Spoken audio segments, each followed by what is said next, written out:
Welcome back to Story After Midnight, where the darkness never sleeps. I'm your storyteller, guiding you through the world's most terrifying and mysterious true encounters. From haunted homes to ghostly sightings to strange and unexplained phenomena, I bring you the spine-chilling stories that will make you question what you thought you knew. In tonight's episode, we dive deep into the eerie and unsettling world of real-life ghost encounters. These are stories from those who have unknowingly brushed up against the supernatural and lived to tell the tale. So, find a quiet spot, dim the lights, and make sure you're alone, because the shadows might be closer than you think.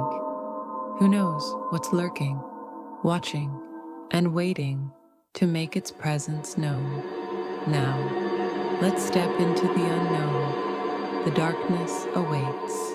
The Lantern on Fenmore Hill. I've lived in the moors all my life, born and raised on this land, surrounded by mist and wind and legends whispered in old pubs.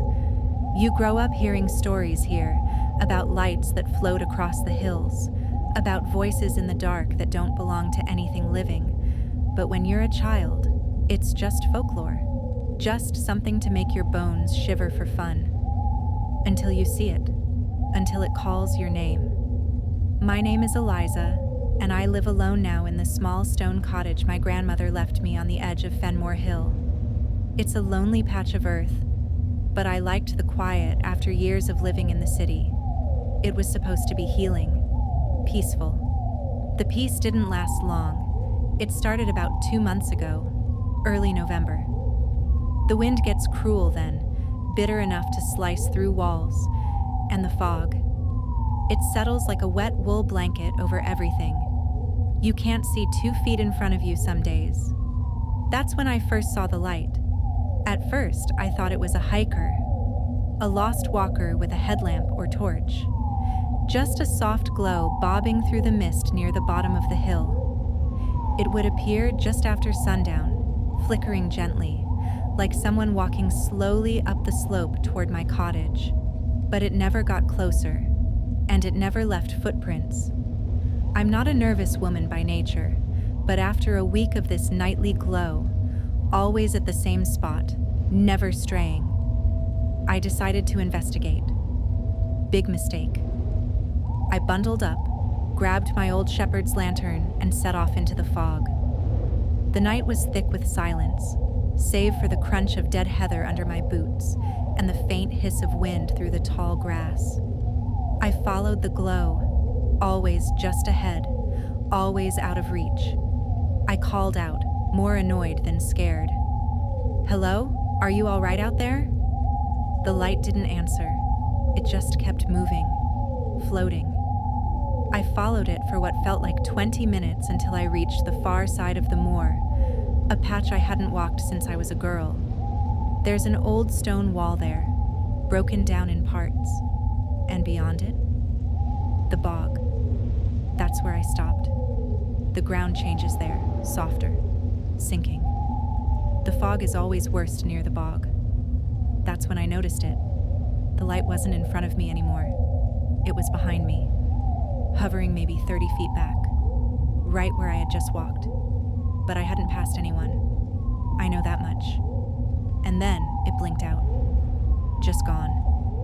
I stood frozen for a full minute, listening, not breathing. And I swear on my life, in the middle of that awful silence, I heard a woman's voice, very low, just behind me.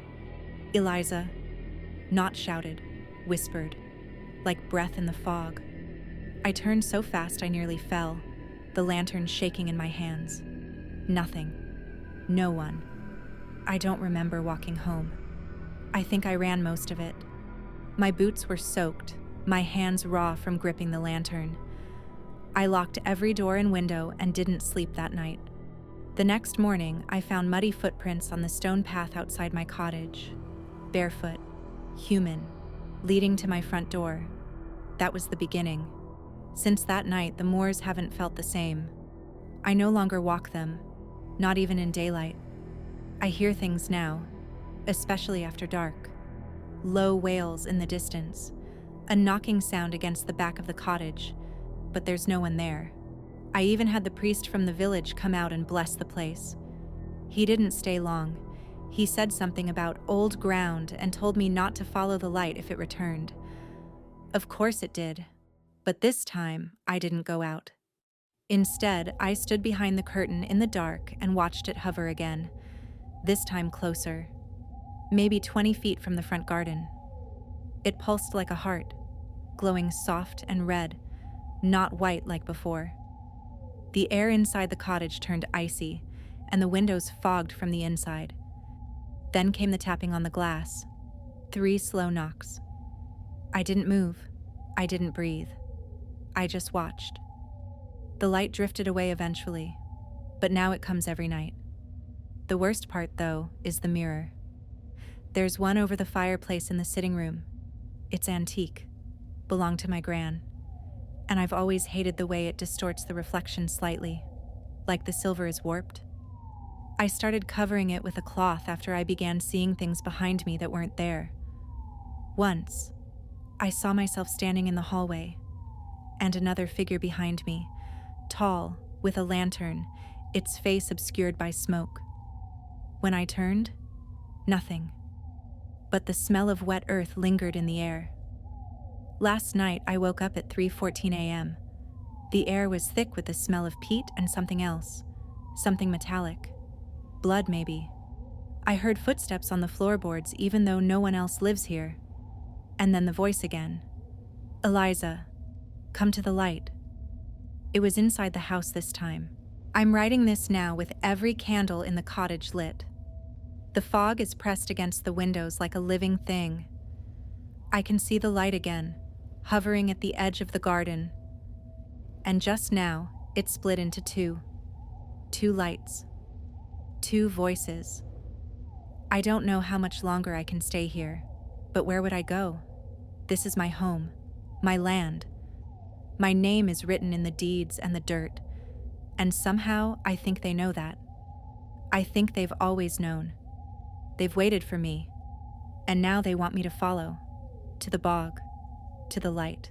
Thank you for joining me tonight on this eerie journey into the unknown. If these stories have left you with a chill down your spine, don't forget to like and subscribe for more spine-tingling tales. And remember, there's always more lurking just around a corner. If you've ever experienced something strange, something unexplainable, feel free to share your own story in the comments below. You never know who else might be listening or watching. Until next time, keep your lights low, your doors locked, and your curiosity never at ease. Because at Story After Midnight, the darkness never rests, and neither do we.